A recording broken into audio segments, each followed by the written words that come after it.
À la sortie de l'été, il y a quelques mois, j'avais proposé quelques réflexions sur la foi chrétienne et la crise climatique.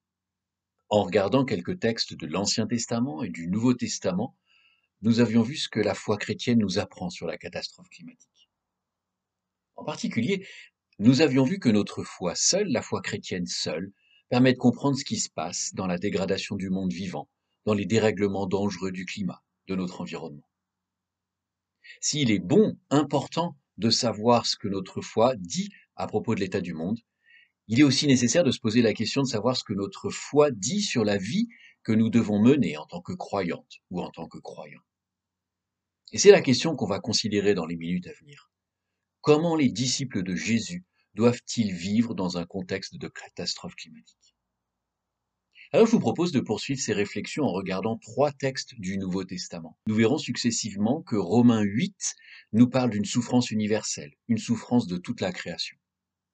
Nous regarderons ensuite Colossiens chapitre 1, dans lequel Paul parle d'une réconciliation universelle, accessible à toute la création. Enfin, au travers de l'enseignement du Seigneur Jésus lui-même, nous verrons ce que peut signifier être disciple pendant la catastrophe climatique. Alors, s'adressant aux croyantes et aux croyants de Rome, en Romains chapitre 8, versets 18 à 23, Paul écrit la chose suivante. Commençant au chapitre 8, verset 18, Paul écrit « J'estime en effet qu'il n'y a pas de commune mesure entre les souffrances du temps présent et la gloire qui va être révélée en nous, car la création attend avec impatience la révélation des fils de Dieu. En effet, la création a été soumise à la futilité, non pas de son propre gré, mais à cause de celui qui l'y a soumise, avec une espérance.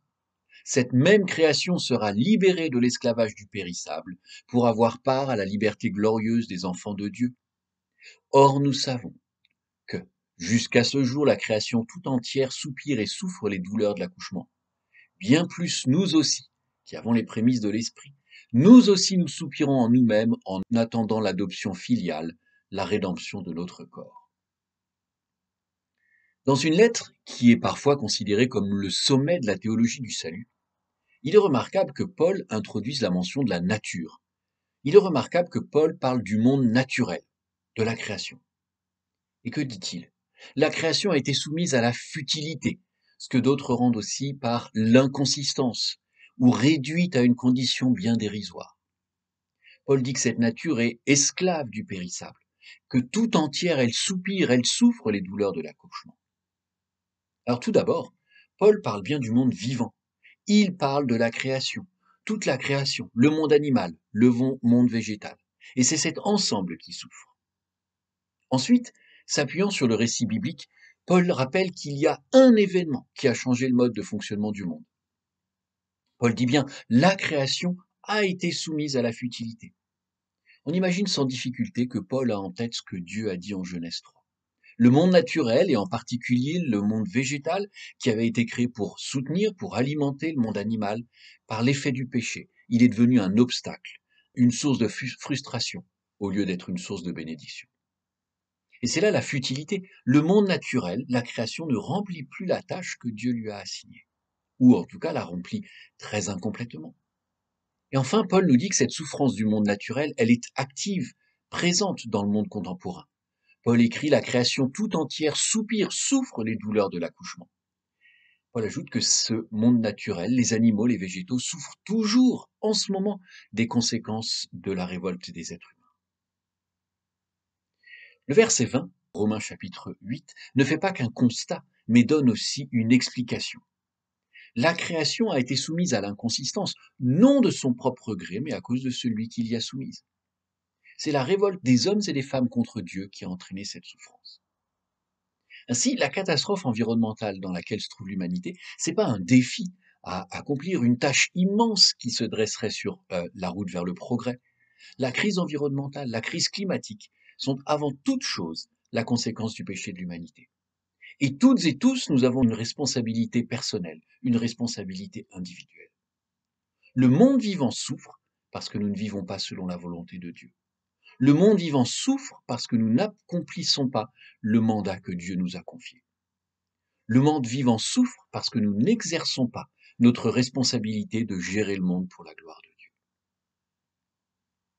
Mais ce même Paul écrit aussi d'autres éléments très importants. Et on va se tourner à présent vers Colossiens, chapitre 1, des versets 15 à 20. Commençant, dans Colossiens chapitre 1, verset 15, Paul écrit « Il, c'est-à-dire Jésus-Christ, est l'image du Dieu invisible, le premier-né de toute création. Car c'est en lui que tout a été créé dans les cieux et sur la terre, le visible et l'invisible, trône, seigneurie, principat, autorité. Tout a été créé par lui et pour lui. Lui, il est avant tout, et c'est en lui que tout se tient. Lui, il est la tête du corps, qui est l'Église. Il est le commencement, le premier-né d'entre les morts, afin d'être en tout le premier. Car il a plu à Dieu de faire habiter en lui toute plénitude et par lui de tout réconcilier avec lui-même, aussi bien ce qui est sur la terre que ce qui est dans les cieux, en faisant la paix par lui, par le sang de la croix. Un mot peut d'abord résumer tout ce que Paul écrit à propos de Jésus-Christ. Premier, le Seigneur Jésus, avant d'être devenu homme, avant de s'être incarné, existe depuis toute éternité. Et existant depuis toute éternité, il était déjà présent lors de la création. Paul nous rappelle que la création a été faite pour qu'elle soit le terrain d'exercice de la seigneurie de Jésus. Cette seigneurie à présent s'étend dans l'Église qu'il s'est constituée. Mais Paul, à partir du verset 19, après ces nombreuses répétitions qui montrent le fait que Jésus soit le premier, Paul aborde un autre élément.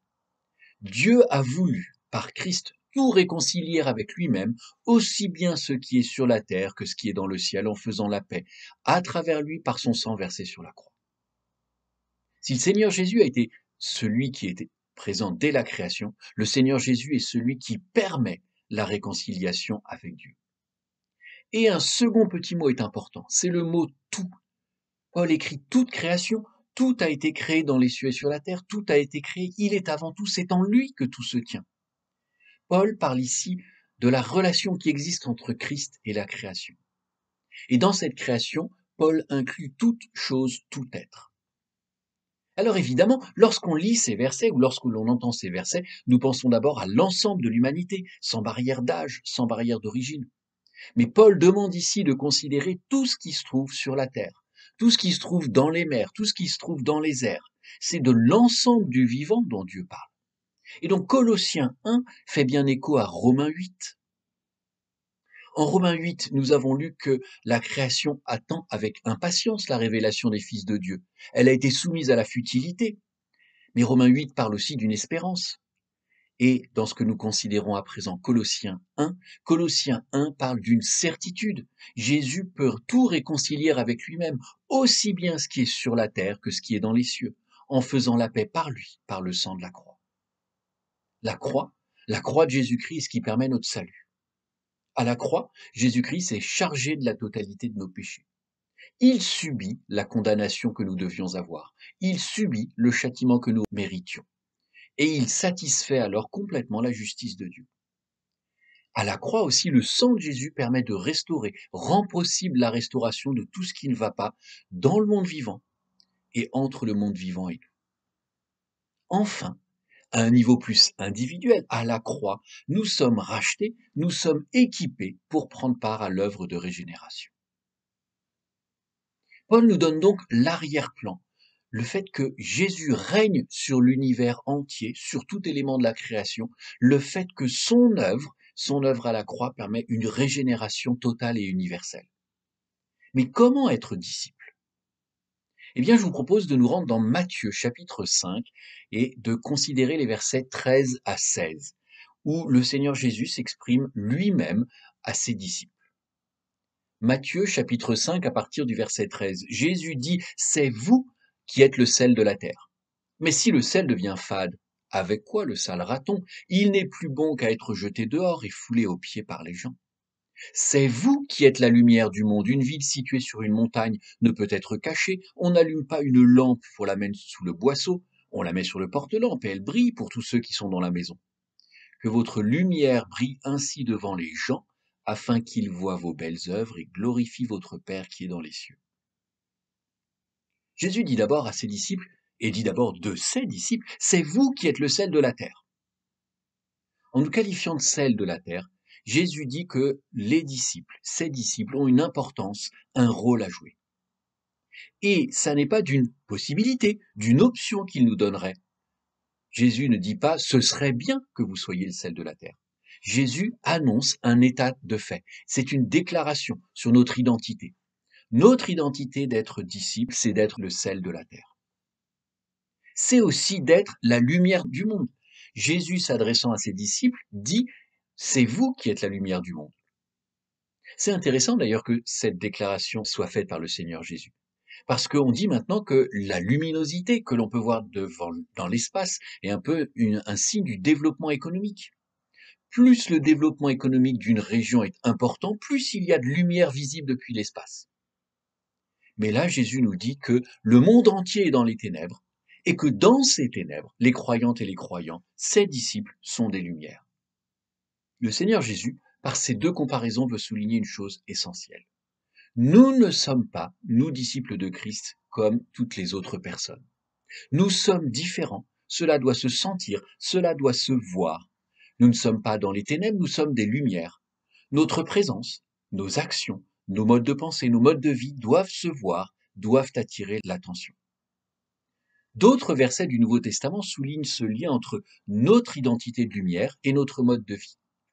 Par exemple, Paul en Philippiens chapitre 2, verset 15, écrit « Faites tout sans maugréer ni discuter pour être irréprochables et purs, enfants de Dieu sans défaut, au milieu d'une génération perverse et dévoyée, dans laquelle vous brillez comme les lumières du monde. » En 1 Thessaloniciens chapitre 5, à partir du verset 4, Paul écrit « Mais vous, frères, vous n'êtes pas dans les ténèbres, pour que ce jour, le jour du retour de Christ, tel un voleur vous surprenne.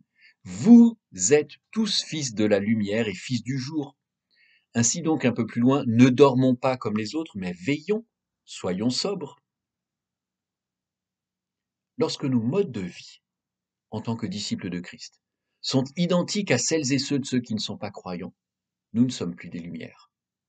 Lorsque nous sommes dévoués au culte de la consommation, comme beaucoup d'autres autour de nous, nous ne sommes plus des lumières. Être sel de la terre, c'est aussi, en plus de donner du goût, conserver. Et cela nous amène à réfléchir à nos activités. Nos activités, nos achats ne doivent pas participer à la dégradation du monde. Le fait que nous sommes sel de la terre fait que la dégradation, la corruption par le péché ne sont plus possibles. En considérant ces paroles du Seigneur Jésus, nous pouvons facilement penser que cela veut dire que notre comportement, notre morale, notre éthique sont différents. On peut penser que ces versets nous donnent une base pour faire entendre notre différence sur les questions liées au début de la vie, à la fin de la vie. C'est tout à fait juste. Cependant, nous ne devons pas oublier ce que Paul écrit en Romains 8 et en Colossiens 1, extrait que l'on a lu en tout début. Si les effets du péché sont universels, comme Paul le rappelle, et si la rédemption est universelle, comme Paul le rappelle aussi, les actions des disciples de Jésus, qui sont le sel de la terre et la lumière du monde, doivent aussi avoir une portée universelle. Dans le temps présent, l'action quotidienne des disciples de Christ en tant que sel et lumière doit annoncer cette régénération. Alors comment faire en pratique? D'abord, le Seigneur Jésus attend des croyantes et des croyants qu'ils s'opposent à la dégradation par le péché. Le sel protège les aliments de la dégradation, de la pourriture. Ça veut dire que si nous sommes sel de la terre, nous devons par notre vie lutter contre la dégradation que provoque le péché dans nos vies, mais aussi dans le monde. Nous devons avoir le courage alors de nous demander si ce que nous faisons participe ou non à la dégradation du monde.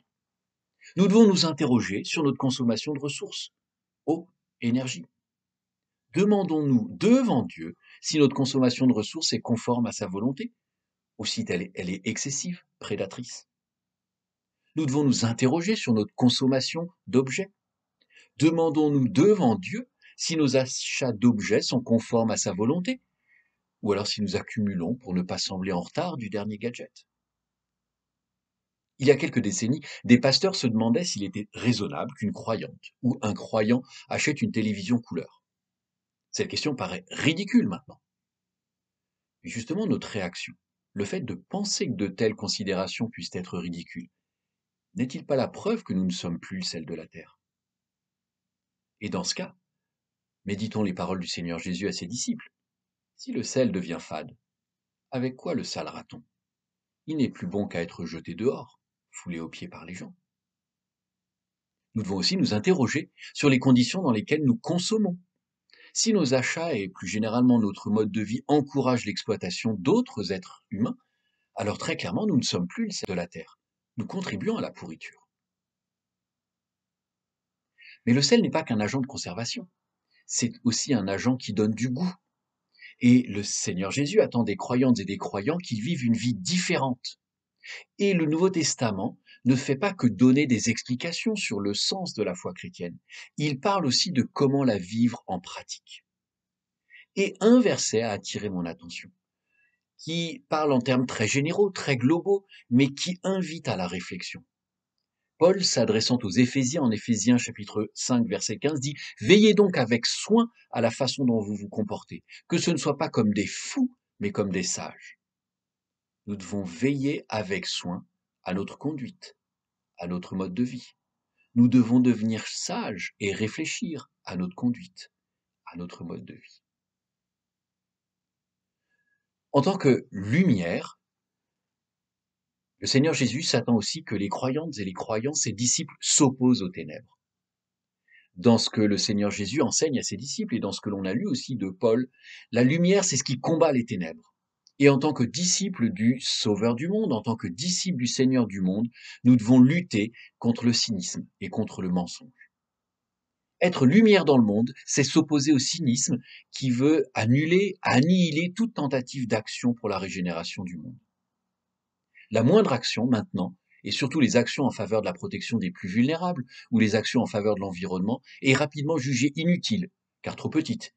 Inutile parce que les riches, les multinationales ne font rien. Ou inutile encore parce que le gouvernement ne donne pas l'exemple. Toutes les fois que nous succombons ou que nous utilisons ces arguments, nous ne sommes plus la lumière du monde.